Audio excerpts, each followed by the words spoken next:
Melanjutkan bab kemarin, hari ini kita akan lanjut ke bab 9. Seperti yang sudah kita pelajari di bab 8 kemarin, hari ini juga kita akan melanjutkan materi soal kata sifat. Jadi di bunpo nomor 1 ini ada, kita lihat ya, nani nani wa nani nani ga suki desu atau kirai desu. Ya, di sini menyatakan di bunpo ini tuh menyatakan tentang kesukaan atau ketidaksukaan ya. Di sini karena ada suki dan kirai. Suki suka dan kira ya. Kira ini sebenarnya bisa diartikan benci. Tapi di bunpo ini tuh kita akan mengartikannya tidak suka ya. Kemudian ga seperti yang sudah kita tahu adalah partikel penggabung antara kata benda dan kata sifat. Atau dapat juga di sini digunakan untuk penegasan ya, bahwa kata bendanya itu menyukai ya, kata bendanya itu menyukai atau tidak suka ya. Kita lihat contoh nomor 1 di sini ada ramen ga suki desu. Artinya adalah suka ramen. Artinya dari belakang ya. Ramen ga suki desu, suka ramen. Terus kemudian kalau dikasih subjek di sini ya, di contoh nomor 2 ini ada haha wa ringo ga suki desu. Haha wa ringo ga suki. Jadi ibu ya, menjelaskan si ibunya ini ringo ga suki, suka ringo, apel ya. Ibu suka apel. Ibu suka apel, menegaskan bahwa si ibunya ini tuh suka apel. Kemudian di contoh nomor 3 di sini ada imoto wa gyunyu ga suki desu. Imoto wa gyunyu ga suki desu. Jadi adik perempuan suka dengan gyunyu, susu ya. Imoto wa gyunyu ga suki desu. Adik perempuan suka dengan susu. Kemudian di contoh nomor 4 di sini ada otou-san wa tabako ga kirai desu. Otou-san wa tabako ga kirai desu. Kirai di sini bukan berarti benci ya, tapi kita mengartikannya dengan tidak suka. Jadi ayah tidak suka dengan tabako rokok ya. Ayah tidak suka rokok. Terus kemudian contoh berikutnya ada nihonji wa dorian ga kirai desu. Nihonji wa dorian ga kirai desu. Ya, artinya adalah orang Jepang tidak suka dengan durian. Tidak suka durian. Orang Jepang ya, orang Jepang itu tidak suka dengan durian, tidak suka durian. Kemudian di bunpo nomor 2 di sini ada nani nani wa nani nani ga jouzu desu atau heta desu. Seperti yang kita tahu, heta itu artinya tidak pandai. Kita akan mengartikannya dengan tidak pandai. Jouzu itu pandai,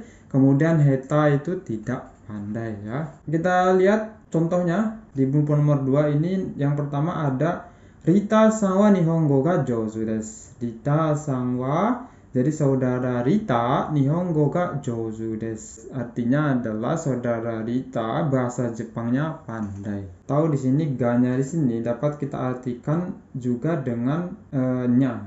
Ya, menegaskan ya. Seperti yang sudah saya katakan tadi, ga di sini itu menegaskan bahwa bahasa Jepangnya pandai. Kenapa ini tidak ramen ga suki desu? Ramen ga suki desu, kenapa nggak dari depan ke belakang? Ramennya suka. Itu kalau diartikan seperti itu kurang kurang pantas ya teman-teman. Jadi kalau untuk suki dan kira ini ngartinya dari belakang ya. Ramen ga suki desu, suka ramen ya. Tapi kalau di ga jouzu ga heta ini ngartinya boleh dari belakang atau boleh juga dari depan. Rita-san wa nihongo ga jouzu desu ya. Boleh diartikan dengan saudara Rita bahasa Jepangnya pandai, atau boleh juga diartikan saudara Rita pandai bahasa Jepang. Di kurasu wa saka ga jouzu desu ya. Contoh nomor 2 di sini ada di kurasu wa, jadi kelas D ya, nama kelas itu saka ga jouzu desu. Sepak bolanya pandai. Sepak bolanya pandai ga di sini artinya nya, atau boleh juga pandai sepak bola. Kemudian kita lihat lagi contoh nomor 3 di sini ada otouto to imoto wa karaoke ga heta desu. Jadi adik laki-laki dan adik perempuan karaoke ga jouzu desu. Karaoke-nya itu tidak pandai atau tidak pandai karaoke ya. Boleh diartikan yang ininya dulu ya, hetanya dulu, atau yang karaoke-nya dulu. Kemudian yang keempat di sini ada contoh yang keempat ada Yunita-san wa jitensha no unten wa ya. Jadi jitensha no unten wa heta desu. Ini kurang tepat ya, karena wa-nya ada 2, seharusnya di sini ga. Ya, mohon maaf. Yunita sang wa jitensha no unten ga heta desu. Yang tepat ga ya teman-teman, mohon maaf. Yunita sang wa jitensha no unten ga heta desu. Tuh, artinya heta dan jouzu ini menyatakan kemampuan, dia pandai atau tidak pandai. Kemudian di bunpo berikutnya di sini ada nani nani wa nani nani ga arimasu. Itu menunjukkan kepemilikan. Kita lihat contoh watashi wa komputer ga arimasu. Watashi wa komputer ga arimasu. Jadi saya punya komputer. Saya punya komputer. Watashi wa komputer ga arimasu. Saya ada ya. Arimasu ini kan ada ya, ada benda mati. Jadi saya ada komputer, atau dapat diartikan juga saya punya ya, punya atau ada ya, boleh diartikan. Contoh lagi di sini ada yoga sama jitensha ga arimasu. Jadi artinya adalah saudara yoga punya sepeda, atau saudara yoga itu ada sepeda. Ya teman-teman, di bunpo nomor 3 ini mudah ya. Ga arimasu artinya punya atau ada ya. Watashi wa ya, misalkan saya pasokon ga arimasu. Saya punya laptop ya, seperti itu. Kemudian kita lihat lagi bunpo nomor 4. Di sini ada nani nani ga wakarimasu. Itu menyatakan pemahaman ya. Ga wakarimasu, wakarimasu kan mengerti ya, atau dapat diartikan juga tahu ya, saya tahu atau saya paham. Nihongo ga wakarimasu, tahu bahasa Jepang atau paham bahasa Jepang. Nihongo ga wakarimasu. Ga partikelnya wakarimasu ya teman-teman. Ga wakarimasu, ga arimasu, ga jouzu, ga heta, ga suki, ga kira. Ingat ya, untuk kata sifat itu partikelnya ga. Dan untuk arimasu ya, walaupun ini kata kata kerja, tidak semua kata kerja itu partikelnya o ya teman-teman ya. Khusus wakarimasu dan arimasu ini partikelnya adalah ga. Nih, diingat-ingat ya. Ga wakarimasu, nggak ada o wakarimasu. Nihongo wakarimasu tidak bisa ya teman-teman. Walaupun kata benda ketemu kata kerja, tapi khusus untuk wakarimasu ini partikelnya adalah ga. Nihongo ga wakarimasu, paham bahasa Jepang atau tahu bahasa Jepang. Terus kemudian contoh nomor 2, sono nihonjin wa nihongo ga wakarimasu. Ya, orang Jepang itu Indonesia go ga wakarimasu. Mengerti ya, atau boleh mengerti juga. Mengerti bahasa Indonesia atau paham bahasa Indonesia ya, seperti itu. Terus kemudian watashi wa furansu go ga wakarimasu. Watashi wa furansu go ga wakarimasen ya, mohon maaf. Watashi wa furansu go ga wakarimasen ya, ini kalau bentuk negatifnya ya. Saya tidak paham atau tidak mengerti ya, karena negatif, tidak mengerti bahasa Prancis. Selalu diingat ya, wakarimasu, arimasu ini partikelnya ga, bukan o ya teman-teman. Terus kemudian di bunpo nomor 5, di sini ada doshite, itu untuk menanyakan alasan atau sebab ya, yang artinya adalah kenapa ya. Contohnya, yang pertama, doshite kega shimasu taka. Ga di sini bukan partikel ya, tapi kega itu luka ya. Doshite kega shimasu taka, kata benda ya, kemudian ditambah shimasu ya, artinya terjadi. Kega shimasu taka, kenapa terluka ya, dia nanya nih. Hocho de kega shimasu ta. Jadi hocho de, jadi de di sini artinya karena. Hocho de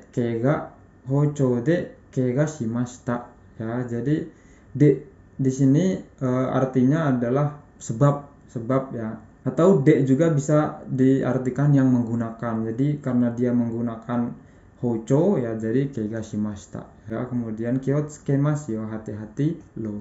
Doshite kega shimashita ka, kenapa terluka. Hocho de kega shimashita, terluka karena pisau ya, pisau. Hocho itu pisau dapur. Terus kyotsukemasu yo, hati-hati loh ya. Terus kemudian contoh berikutnya di sini ada moshi moshi kacho. Kacho itu artinya adalah kepala bagian ya.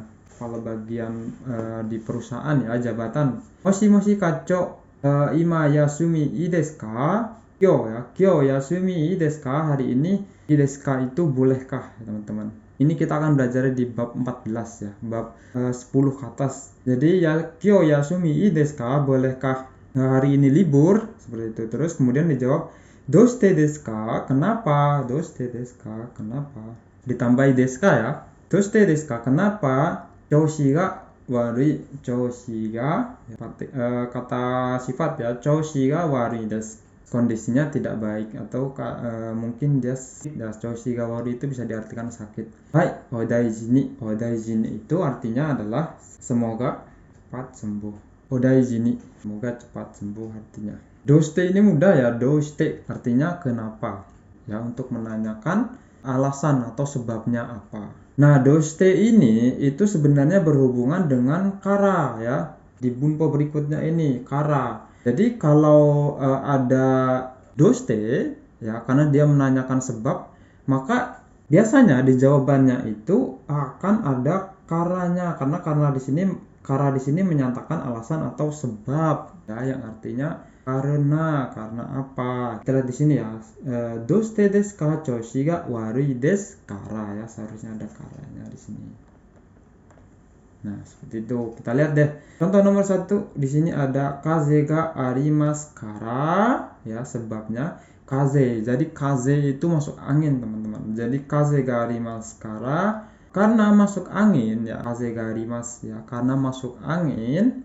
Shigoto yasumimasu. Shigoto o yasumimasu. Jadi libur kerja. Kemudian contoh lagi di sini ada shiken ga arimasu kara, karena ada shiken tes ya, karena ada shiken.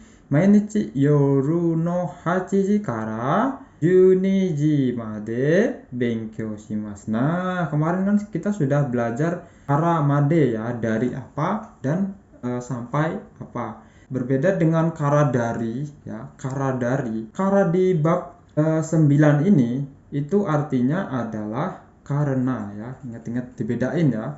Kara itu bisa dari atau bisa juga karena. Mainichi yoru no 8 ji kara 12 ji made benkyou shimasu. Setiap hari ya, setiap hari belajar dari jam 6 sampai jam 8 malam ya. Setiap hari belajar dari jam 6 malam sampai jam 2, jam 8 ya, atau dari jam 18 sampai jam 20. Terus kemudian kita lihat lagi contohnya, kyo yasumi desu kara kaisha ikimasen ya, karena sehari ini yasumi, karena hari ini libur ya, karena hari ini libur. Kaisha ikimasen, kaisha ikimasen, tidak pergi ke perusahaan. Kara ya, karanya itu di akhir ya, di akhir kalimat yang pertama, tapi ngartinya didulukan. Kaze ga arimasu kara artinya karena masuk angin ya, seperti itu, karena masuk angin. Shiken ga arimasu kara, karena ada shiken. Yasumi desu kara, karena hari ini libur. Bagaimana di bunpo 1 2 3 4 5 6 ini, teman-teman? Kemudian kita lanjut dulu ke nomor 7 ya. Di bunpo nomor 7 ini di sini ada yoku ya, teman-teman. Yoku itu artinya adalah sangat ya. Kemudian di sini daitai. Daitai itu dapat diartikan kebanyakan. Daitai dapat diartikan kebanyakan atau lumayan ya. Kebanyakan atau dapat diartikan lumayan. Terus kemudian ada sukoshi. Sukoshi itu sedikit. Amari itu tidak terlalu. Kemudian zeng sama sekali. Kita lihat di sini ada contohnya, yaitu Nihongo ga yoku wakarimasu. Nihongo ga yoku wakarimasu, sangat mengerti bahasa Jepang, atau bahasa Jepangnya sangat mengerti. Nihongo ga yoku wakarimasu. Yoku di sini artinya adalah sangat ya. Nihongo ga yoku wakarimasu, sangat mengerti bahasa Jepang. Kemudian kalau daitai ini kita akan samain ya. Nihongo ga wakarimasu. Nihongo ga daitai wakarimasu. Berarti artinya lumayan mengerti bahasa Jepang ya. Kemudian sukoshi wakarimasu. Sukoshi wakarimasu. Nihongo ga sukoshi wakarimasu ya. Kita samain aja, Nihongo ga sukoshi wakarimasu. Artinya sedikit ya, sedikit mengerti bahasa Jepang ya. Kemudian nah, untuk khusus amari dan zenzen ini ya, itu selalu diikuti dengan negatif ya teman-teman belakangnya. Ya, di sini kita lihat amari wakarimasen. Nihongo ga amari wakarimasen. Nihongo ga amari wakarimasen. Artinya tidak terlalu mengerti bahasa Jepang. Nihongo ga amari wakarimasen. Tidak terlalu mengerti bahasa Jepang ya. Untuk amari dan zenzen ini dia selalu diikuti dengan negatif ya. Kemudian zenzen artinya adalah sama sekali tidak mengerti bahasa Jepang ya, seperti itu. Yoku daitai ya, yoku daitai, koshi, amari, dan zenzen. Ingat ya, itu digunakan untuk tingkatan kepemahaman ya, seperti itu. Kemudian ada lagi keterangan kuantitas. Di sini ada takusang. Takusang itu bisa diartikan banyak atau sangat ya, ada takusang. Kemudian sukoshi dan amari, di sini ada di kuantitas ini tidak ada daitai ya, tidak ada daitai arimas, itu tidak ada ya. Kita lihat contohnya di sini, okane ga takusang arimas. Okane ga takusang arimas artinya okane ga takusang arimas ya. Seperti yang udah kita tahu, di sini arimas di sini artinya punya ya. Kita lihat di sini ya, artinya punya atau ada. Berarti punya banyak uang ya, punya banyak uang. Okane ga takusang arimasu artinya punya banyak uang. Kemudian sukoshi arimasu. Okane ga sukoshi arimasu, punya sedikit uang ya, punya sedikit uang. Kemudian karena di sini amari dan zenzen selalu diikuti dengan negatif ya, maka di sini juga kita tulis negatif. Okane ga amari arimasen. Tidak terlalu punya uang ya, tidak terlalu punya uang. Kemudian zenzen arimasen. Okane ga zenzen arimasen. Sama sekali tidak punya uang. Seperti itu teman-teman. Di bab 9 ini kita ulangi lagi coba. Sini ada nani nani wa ga suki desu atau nani nani ga kirai desu ya. Suki ga kirai di sini adalah menyatakan kesukaan atau ketidaksukaan terhadap benda apa ya, atau terhadap objek apa. Kemudian di bunpo nomor 2 di sini ada nani nani ga jouzu desu atau nani nani ga heta desu, yang artinya menyatakan kemampuan, yang artinya pandai atau tidak pandai. Ga jouzu ga heta, nihongo ga jouzu, nihongo ga heta, pandai bahasa Jepang atau tidak pandai bahasa Jepang. Kemudian di sini ada di bunpo nomor 3 ada nani nani wa nani nani ga arimasu, menunjukkan kepemilikan. Ga di sini, ga arimasu di sini menunjukkan kepemilikan. Watashi wa komputer ga arimasu, saya punya komputer ya. Kemudian di sini ada nomor 4 nani nani ga wakarimasu ya, menyatakan pemahaman, yang artinya tahu atau mengerti terhadap bendanya apa. Nihongo ga wakarimasu ya, mengerti bahasa Jepang. Kemudian doshite di sini menanyakan alasan atau sebab ya, yang artinya kenapa. Doshite desu ka, kenapa. Dan kemudian di bunpo nomor 6 di sini ada kara. Kara di sini artinya adalah karena atau menyatakan alasan atau sebab. Biasanya kalau ada pertanyaan doshite, maka jawabannya pasti ada karanya. Doshite desu ka, nani nani kara desu ya, seperti itu. Kemudian di bab ke-7 ini ada keterangan tingkatan, seberapa banyak kamu mengerti atau seberapa banyak kuantitas, seberapa banyak jumlah yang dimiliki. Yoku daitai sukoshi amari zenzen, kemudian takusang, kemudian sukoshi amari dan zenzen. Untuk amari dan zenzen itu selalu diikuti dengan akhiran negatif. Sampai di sini dulu untuk bab 9. Jangan lupa untuk bertanya ya teman-teman. Sampai di sini dulu dan sampai ketemu lagi di bab berikutnya.